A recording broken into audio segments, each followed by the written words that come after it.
स्वागत है आप लोगों का आपके अपने यूट्यूब चैनल उत्कृष्ट एकेडमी अयोध्या पर।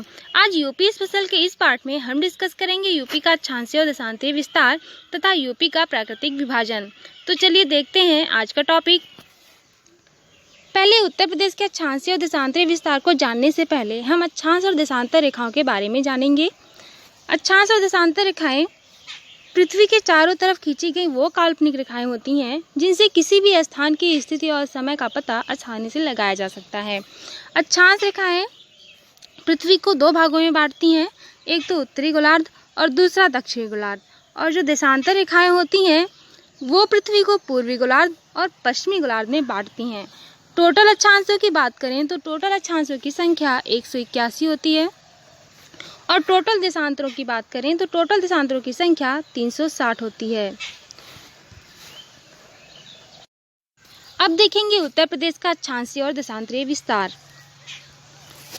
उत्तर प्रदेश का अक्षांशीय विस्तार 23 डिग्री 52 मिनट उत्तर से लेकर 30 डिग्री 24 मिनट उत्तर तक है। एन का मतलब होता है नॉर्थ। अगर टोटल अक्षांशों की बात करें तो वो होता है 6 डिग्री 32 मिनट। 6 डिग्री 32 मिनट यहाँ पे हमने लिखा है। और अगर देशांतर की बात करें तो देशांतर शुरू होता है 77 डिग्री 5 मिनट पूर्वी से 84 डिग्री 38 मिनट पूर्वी तक। टोटल देशांतरों की विस्तार की बात करें तो वो है 7 डिग्री 33 मिनट।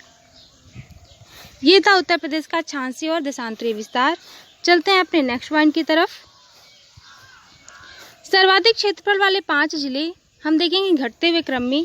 पहले नंबर पर आता है लखीमपुर खीरी, दूसरे नंबर पर सोनभद्र, तीसरे नंबर पर हरदोई, चौथे नंबर पर सीतापुर और 5वें नंबर पर आता है इलाहाबाद। अब इनकी लोकेशन को देख लें तो यहाँ पर है लखीमपुर खीरी। लखीमपुर खीरी उत्तर प्रदेश का क्षेत्रफल की दृष्टि से सबसे बड़ा जिला है। दूसरे नंबर पर है सोनभद्र, तीसरे नंबर पर हरदोई, चौथे नंबर पर सीतापुर और 5वें नंबर पर आता है इलाहाबाद। नेक्स्ट पॉइंट, सबसे कम क्षेत्रफल वाले 5 जिले। सबसे कम क्षेत्रफल वाले 5 जिले, सबसे छोटा जिला है हापुड़, दूसरे नंबर पर भदोही, तीसरा है शामली, चौथा है गाजियाबाद और 5वां है गौतम बुद्ध नगर। अब इन्हें मैप पर देखते हैं। यहाँ पर है हापुड़। हापुड़ उत्तर प्रदेश का क्षेत्रफल की दृष्टि से सबसे छोटा जिला है।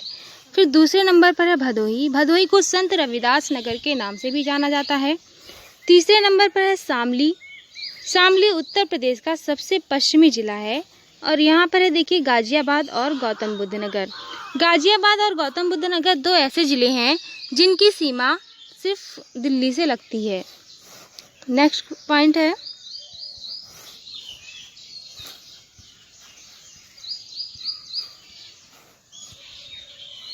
उत्तर प्रदेश का प्राकृतिक विभाजन। उत्तर प्रदेश को प्राकृतिक तौर पर 3 भागों में बांटा गया है। पहला है उत्तर का पर्वतीय क्षेत्र जिसे भाबर या तराई का क्षेत्र भी कहते हैं। दूसरा है गंगा यमुना का मैदानी दोआब क्षेत्र जिसे गंगा नदी क्षेत्र और मध्य का मैदानी क्षेत्र भी कहते हैं। और तीसरा है दक्षिणी प्रायद्वीपीय पठारी क्षेत्र। अब इनको एक एक करके देखेंगे। पहला पॉइंट है उत्तर का पर्वतीय क्षेत्र। उत्तर का पर्वतीय क्षेत्र मुख्यतः 2 क्षेत्रों में विभाजित है। एक है भाबर क्षेत्र और दूसरा है तराई क्षेत्र। अब देखते हैं भाबर क्षेत्र और तराई क्षेत्र का निर्माण होता कैसे है। जब नदियां पर्वतों से निकलती हैं तो तीव्र ढाल होने के कारण बड़े बड़े पत्थरों को अपने साथ भाकर ले आती हैं। लेकिन जैसे ही नदियां पर्वत के पास की समतल भूमि में प्रवेश करती हैं तो उन पत्थरों को इसी मैदान में छोड़ देती हैं, जिससे इस भाबर क्षेत्र का निर्माण होता है। और आगे जाने पर इनके द्वारा लाई गई कछारी मिट्टी बालू आदि से तराई क्षेत्र का निर्माण होता है। अब एक एक करके देखेंगे भाबर क्षेत्र के बारे में। इस क्षेत्र का विस्तार सहारनपुर से लेकर कुशीनगर तक है। कुशीनगर का मुख्यालय है पडरौना। यहाँ पे आप देख सकते हैं मैप में, यहाँ पर है सहारनपुर और यहाँ पर है कुशीनगर। दूसरा पॉइंट है पश्चिम की ओर इसकी चौड़ाई ज़्यादा 34 किलोमीटर। पश्चिम की तरफ भाबर क्षेत्र की चौड़ाई ज़्यादा है 34 किलोमीटर और पूर्व की तरफ जाते जाते इसकी चौड़ाई कम होती चली जाती है। नेक्स्ट पॉइंट है यहाँ की भूमि पथरीली और ऊबड़ खाबड़ होती है और यही कारण है कि नदियाँ इस क्षेत्र में आते ही विलुप्त हो जाती हैं। नदियाँ इस क्षेत्र में आकर विलुप्त हो जाती हैं। इसका कारण है पथरीली और ऊबड़ खाबड़ जमीन।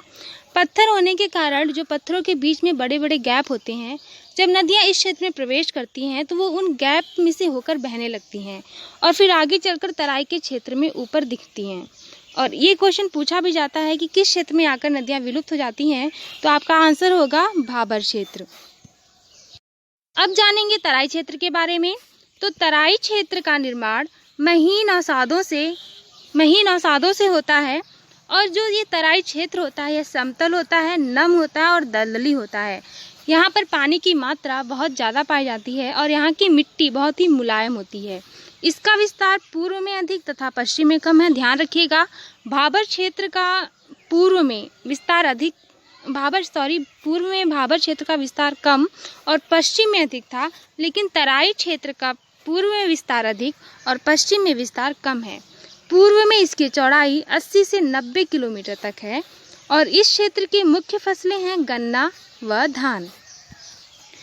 नेक्स्ट पॉइंट है मध्य का मैदानी क्षेत्र। मध्य का मैदानी क्षेत्र जिसे गंगा यमुना का मैदानी दोआब या गंगा नदी क्षेत्र भी कहते हैं और इस क्षेत्र को 3 उपभागों में बांटा गया है, एक ऊपरी मैदान, मध्य मैदान और पूर्वी मैदान। इस विशाल मैदानी क्षेत्र की सीमाएं पश्चिम में यमुना तथा पूर्व में गंडक नदी निर्धारित करती है। गंडक नदी नेपाल से निकलती है और न्यू बिन हिमाल ग्लेशियर से निकलती है। इस नदी में सालीग्राम पत्थर पाए जाते हैं, इसीलिए इस नदी को नेपाल में सालीग्रामी नदी के नाम से जाना जाता है और इसे नारायणी नदी के नाम से भी जाना जाता है। नेक्स्ट पॉइंट है, यह मैदान गंगा व उसकी सहायक नदियों यमुना, घाघरा, गोमती, शारदा, राप्ती, रामगंगा, गंडक आदि के द्वारा लाई गई कौप मृदा मतलब जलोढ़ या कछारी मिट्टी, यह भारत के लगभग 40% क्षेत्रों पर पाई जाती है। कौप मृदा के द्वारा लाई गई कौप मृदा कीचड़ एवं बालू द्वारा निर्मित अत्यंत उपजाऊ क्षेत्र होता है। इस मैदान की ऊंचाई 80 से 300 मीटर तक होती है और इसका ढाल उत्तर पश्चिम से लेकर दक्षिण पूर्व की ओर होता है। अब हम बात करेंगे तीसरे पॉइंट के बारे में, दक्षिण का प्रायद्वीपीय पठारी क्षेत्र। यह भाग प्रायद्वीपीय भारत अर्थात दक्कन के पठार का ही उत्तरी विस्तार है, जिसे बुंदेलखंड पठार क्षेत्र के नाम से जाना जाता है। अब ये दक्कन के पठार की बात करें तो अगर आपको भारत का जो मैप है आपके माइंड में सेट होगा, तो जो भारत का दक्षिणी भाग है वो आपको याद आ रहा होगा कि वह त्रिभुजाकार है और दक्कन के पठार की आकृति भी त्रिभुजाकार ही है। यानी कि भारत का जो दक्षिणी भाग है वह दक्कन का पठार या प्रायद्वीपीय पठार के नाम से जाना जाता है और जो उत्तर प्रदेश का दक्षिणी भाग है वह भी इसी पठार का भाग है और यह दक्कन का पठार मैक्सिमम 8 राज्यों में फैला हुआ है, मैक्सिमम 8 राज्यों में। नेक्स्ट पॉइंट है, इसका विस्तार उत्तर में यमुना गंगा नदियों द्वारा निर्धारित होता है और दक्षिण में विंध्य पर्वत श्रेणियों द्वारा निर्धारित होता है। अगर विंध्य पर्वत की बात करें तो यह 970 किलोमीटर लंबा तथा 910 मीटर ऊंचा होता है और इसके पश्चिमी सीमा पर बेतवा नदी होती है जो कि यमुना की सहायक नदी है। बेतवा नदी मध्य प्रदेश में रायसीना हिल से निकलती है और यमुना से आकर हमीरपुर जिले में मिलती है। नेक्स्ट पॉइंट है, यह क्षेत्र चट्टानों व नीच चट्टानों से निर्मित है, प्राचीन चट्टानों व नीच चट्टानों से निर्मित है। अब ये नीच चट्टान क्या है? तो नीच चट्टान एक कायांतरिक या रूपांतरित चट्टान है। आप लोग जानते होंगे कि चट्टानें 3 प्रकार की होती हैं, आग्नेय, अवसादी और कायांतरिक या रूपांतरित। नेक्स्ट पॉइंट है, इसका ढाल उत्तर की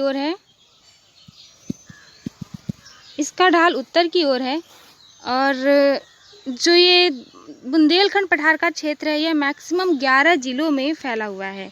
मैक्सिमम 11 जिलों में फैला हुआ है। उन 11 जिलों के नाम हमने यहाँ पे दे रखे हैं: ललितपुर, झांसी, जालौन, हमीरपुर, महोबा, बांदा, चित्रकूट, इलाहाबाद का दक्षिण एवं दक्षिणी पूर्वी भाग, मिर्जापुर में गंगा के दक्षिण का भाग, सोनभद्र तथा चंदौली। टोटल हैं ये 11 जिले जिसमें बुंदेलखंड पठार क्षेत्र का विस्तार है। इसकी औसत ऊंचाई 300 मीटर है और कुछ पहाड़ियाँ यहाँ की ऐसी हैं जिनकी ऊंचाई 600 मीटर है, जैसे मिर्जापुर की सोनकर की पहाड़ियाँ और सोनभद्र की कैमूर की पहाड़ियाँ।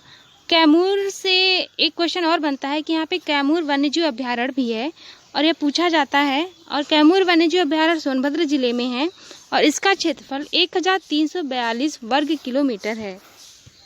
नेक्स्ट, इस क्षेत्र की मुख्य फसलें दलहन एवं तिलहन फसलें हैं। दलहन फसलों की बात करें तो ऐसी फसलें जिसमें जो प्रोटीन का प्रमुख स्रोत होती हैं, जैसे मसूर, राजमा, मूंग, चना, अरहर, उड़द आदि। और अगर तिलहन फसलों की बात करें तो ऐसी फसलें जिनसे वनस्पति तेल का उत्पादन होता है, जैसे तिल, सरसों, मूंग, सोयाबीन, सूरजमुखी आदि। नेक्स्ट पॉइंट है यूपी का सर्वाधिक नम भूमि वाला जिला। नम भूमि का मतलब होता है कि जहाँ पे पानी की अधिकता हो, तो ऐसा जिला है हमारा सोनभद्र। सोनभद्र जिला उत्तर प्रदेश का सर्वाधिक नम भूमि वाला जिला है, जिसके टोटल क्षेत्रफल का 5.08%, सोनभद्र के टोटल क्षेत्रफल का 5.08% क्षेत्र नम भूमि है। सेकेंड पॉइंट है उत्तर प्रदेश का सबसे कम नम भूमि वाला जिला, तो वो है बागपत व हाथरस, और इनके क्षेत्रफल का यानी कि बागपत व हाथरस जिले के क्षेत्रफल का 0.18% क्षेत्रफल पर नम भूमि है। नेक्स्ट पॉइंट है उत्तर प्रदेश के कुल क्षेत्रफल के संदर्भ में बात करें तो वेटलैंड एरिया का प्रतिशत 5.15% है। यह है उत्तर प्रदेश के कुल क्षेत्रफल का 5.15%।